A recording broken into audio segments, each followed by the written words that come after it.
राजधानी क्षेत्र के भूमिहीन गरीब के दलित व पूर्व फौजियों को 20 सूत्री कार्यक्रम के तहत मिली जमीनों का मालिकाना हक नहीं मिलने को लेकर उक्त वर्ग में काफ़ी रोष व्याप्त है। हालांकि उक्त वर्गों को लोग पिछले काफ़ी समय से जमीनों का मालिकाना हक के लिए दिल्ली के उपराज्यपाल, सीएम, केंद्रीय गृह मंत्री, प्रधानमंत्री कार्यालय व महामहिम राष्ट्रपति से मुलाकात कर चुके हैं, लेकिन वर्षों से चली आ रही उनकी समस्या का अभी तक कोई समाधान नहीं निकला है। ग्रामीण अब आर पार के मूड में हैं, जिसके चलते पूरी दिल्ली से आए भूमिहीन ग्रामीणों ने नजफगढ़ के देहात कड़कड़ी नाहर में महापंचायत कर एक न केवल एक अपने हकों की हुंकार भरी बल्कि अपनी मांगों को लेकर प्रशासन व सरकार पर दबाव बनाने के लिए नेताओं का बहिष्कार करने का फैसला भी सर्वसम्मति से किया।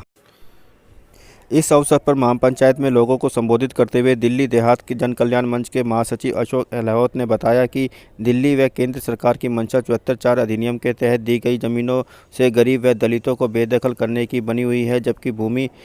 के लिए गरीब व दलित काफ़ी समय से प्रयास कर रहे हैं। दिल्ली सरकार ने 21 मई 2012 को अपने फैसला नंबर 1891 में सभी भूमिहीन कलोटियों को आवंटित जमीनों का मालिकाना हक प्रदान करने का निर्णय लिया था और इस निर्णय का लागू करने के लिए उपराज्यपाल के पास फाइल भेज दी गई थी, लेकिन महामहिम राज्यपाल ने उक्त फाइल को अनुमोदन करने की बजाय उसे केंद्र सरकार के पास भेज दिया, जिसके बाद यह मामला लटकता चला गया। कभी भी केंद्र इसे राज्य सरकार के पाले में डाल देती है तो कभी राज्य सरकार इसे केंद्र के रवैये को लेकर सवाल उठाती दिखाई देती है। यहाँ यह भी बताना जरूरी है कि हजारों गरीबों को दलित व छोटे किसानों लगातार आवंटित जमीन के मालिकाना हक के लिए संघर्ष कर रहे हैं, फिर भी मंत्रियों व नेताओं पर कोई असर नहीं पड़ रहा। ये मंच लगातार इस आवाज को उठा रहा है। अभी कुछ दिन पहले ही प्रधानमंत्री कार्यालय में पत्राचार किया कि ये जमीन का मालिकाना हक जब पूरे हिंदुस्तान में हर प्रांत को मिल सकता है तो दिल्ली को क्यों नहीं।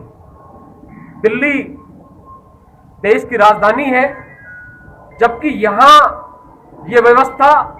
सबसे पहले होनी चाहिए थी। जो पट्टा हमें दिया गया उस पट्टे पर विशेष तौर पर यह अंकित किया गया कि हम बेतौर 5 साल आसामी के तौर पर आपको देते हैं और 5 साल पश्चात ये सरकार का दायित्व बनता था कि वो इन गरीब किसानों को, क्योंकि ये किसान पढ़ा लिखा किसान नहीं है, गांवों से ताल्लुक रखता है, 20 सूत्रीय कार्यक्रम द्वारा आवंटित हजारों किसानों को यह जमीन बांटी गई। परंतु व्यवस्था की बात है कि इस जमीन को बांटा जरूर गया, लेकिन ना ये जमीन आज तक उस अध्याय में लिखित रूप तौर पर दी गई, ना आज तक उसका कोई हक उस किसान को मिल पाया। चाहे वो मालिकाना हक की लड़ाई हो। रवि